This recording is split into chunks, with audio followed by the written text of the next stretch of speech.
Apa kabar anak-anak? Alhamdulillah baik. Hari ini kita bertemu lagi untuk melakukan proses pembelajaran akhidah tentang akhlak terpuji. Sebelum memulai pembelajaran, marilah kita berdoa dulu. Ibu persilakan kepada ketua kelas. Mila, silakan memimpin doa. Saya doa.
Waalaikumsalam warahmatullahi wabarakatuh.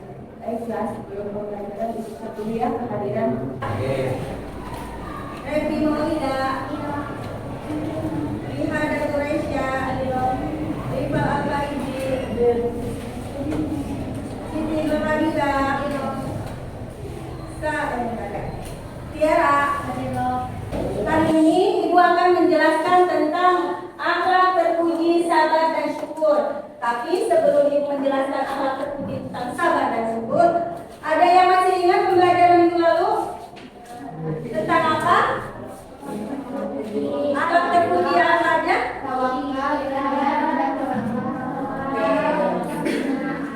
Ikhtiar apa? Ada yang tahu pengertian ikhtiar? Berusaha. Tawakal? Diri. Kona? Baik, berarti kalian masih ingat ya pembelajaran minggu lalu. Hari ini Ibu akan membahas tentang akhlak terpuji, sabar dan syukur.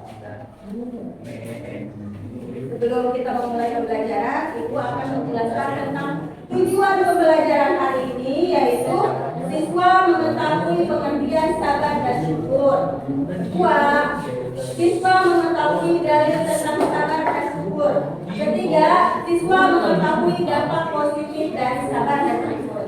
Baik, kita lanjut. Pengertian sabar. Apa itu sabar? Coba Nadia baca.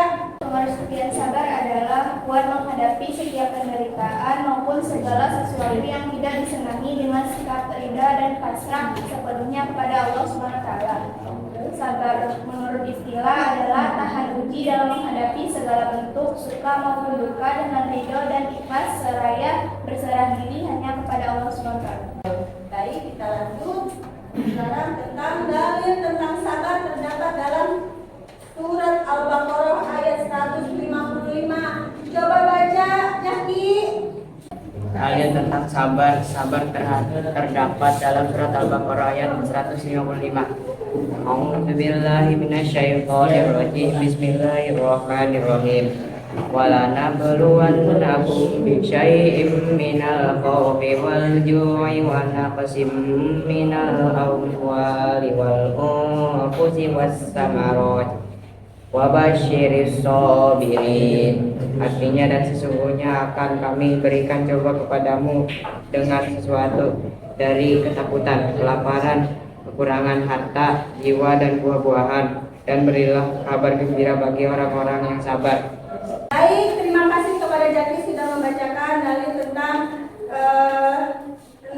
sabar.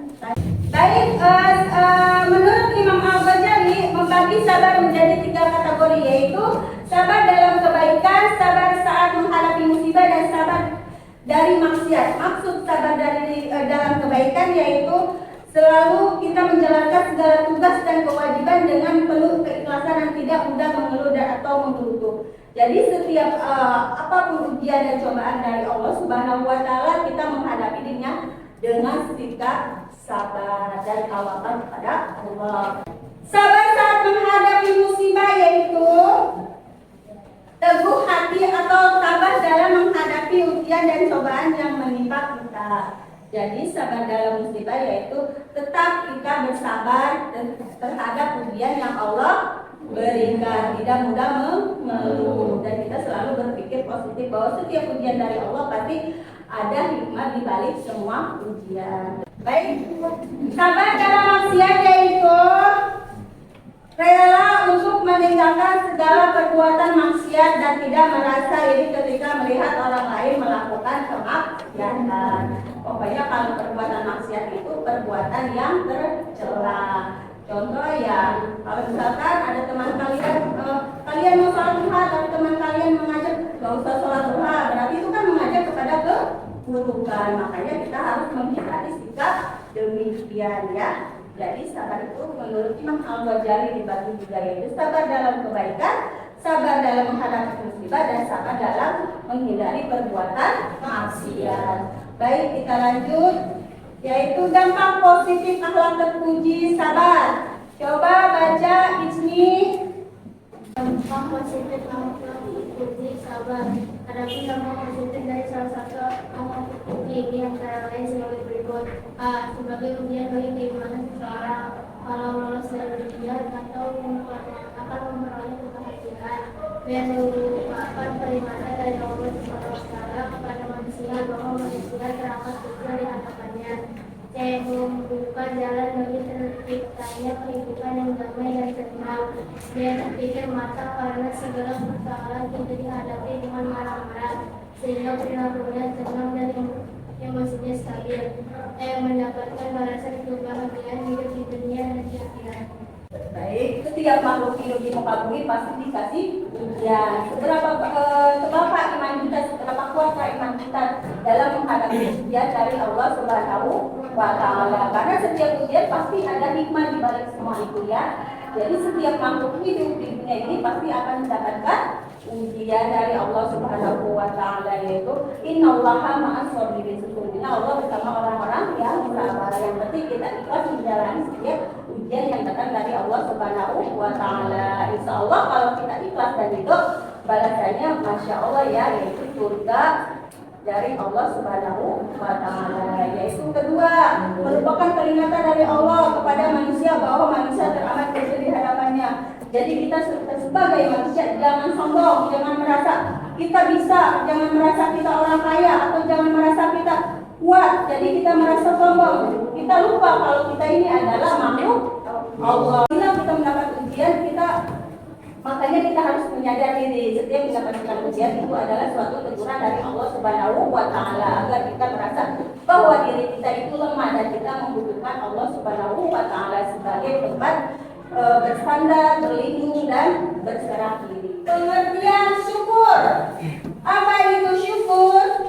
Coba baca Nuri Maulida.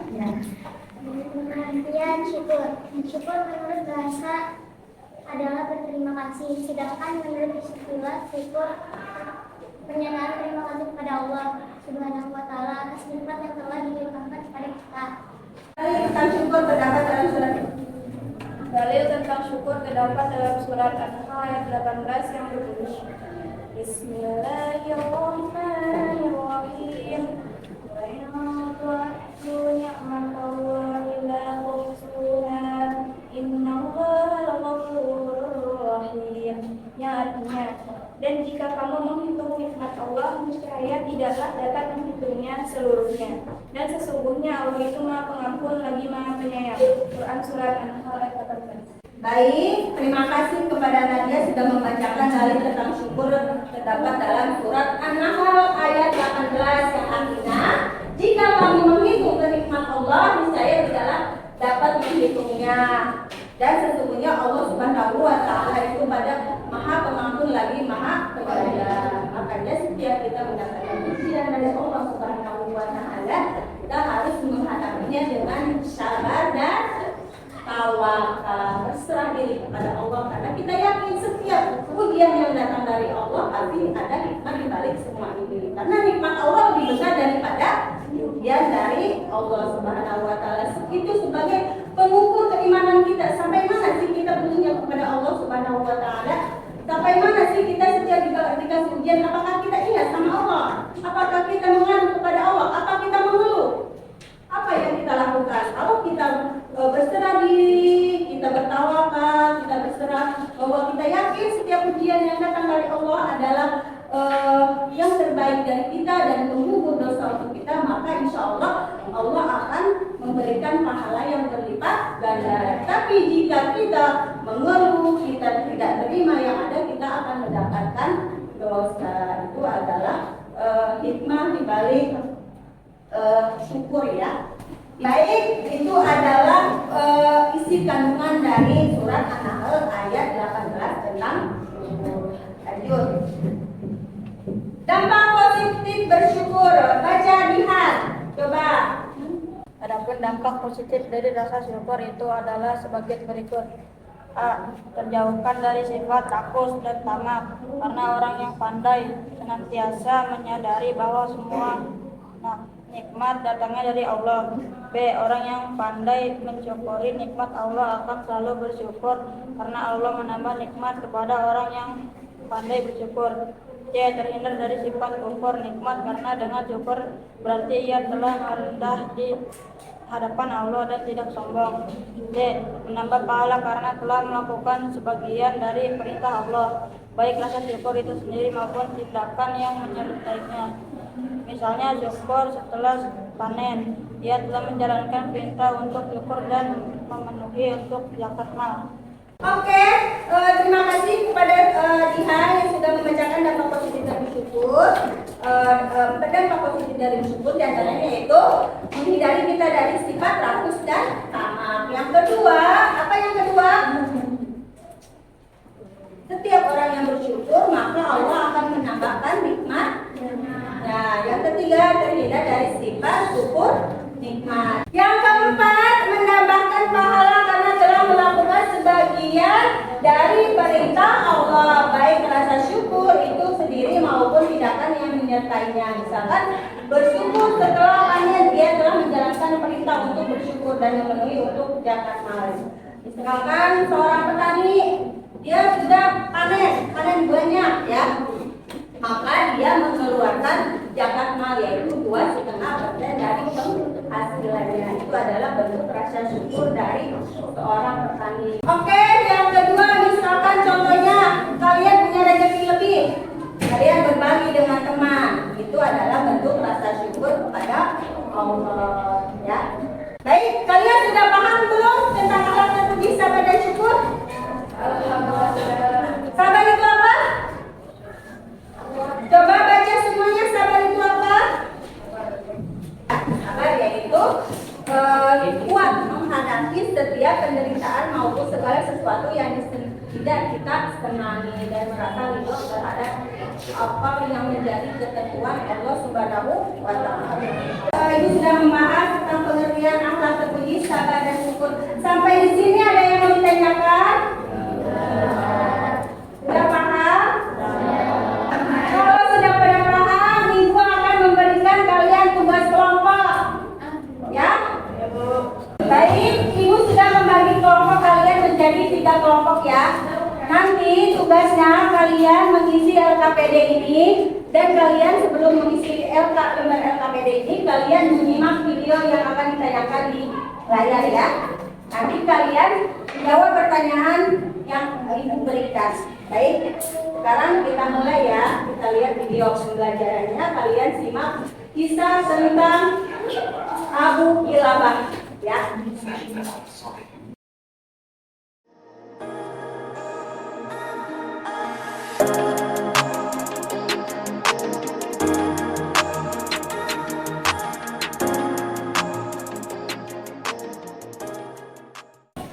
Baik, kalian sudah melihat video tentang kisah Abu Kilabah, bagaimana kesabarannya, rasa syukurnya, dan saling tolong menolong. Kalian tinggal isi LKPD-nya.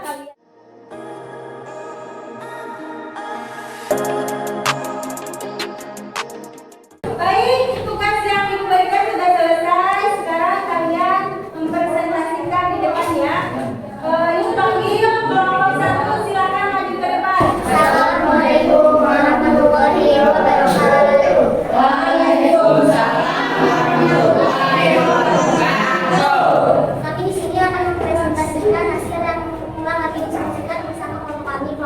wabarakatuh.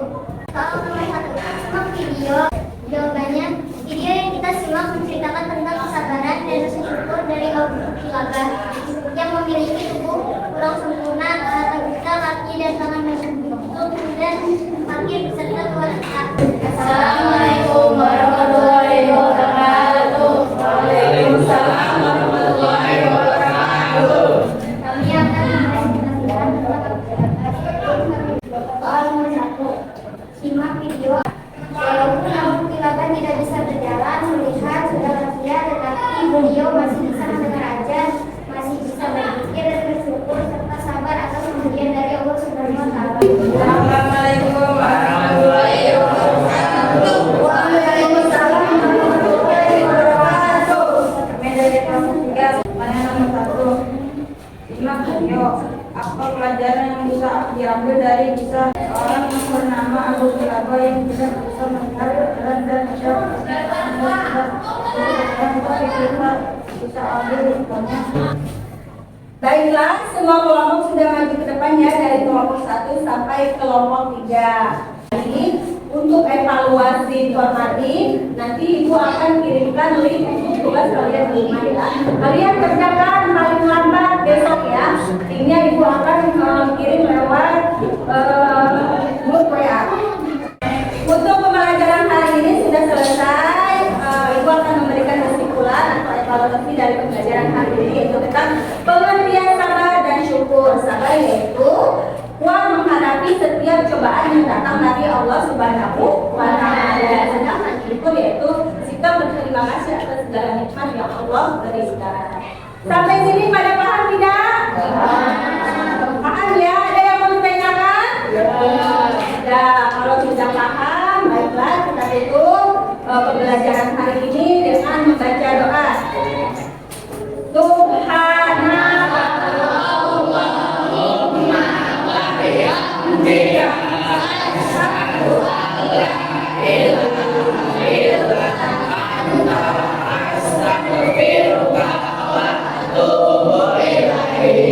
Kurang lebihnya mohon maaf. Assalamualaikum warahmatullahi wabarakatuh.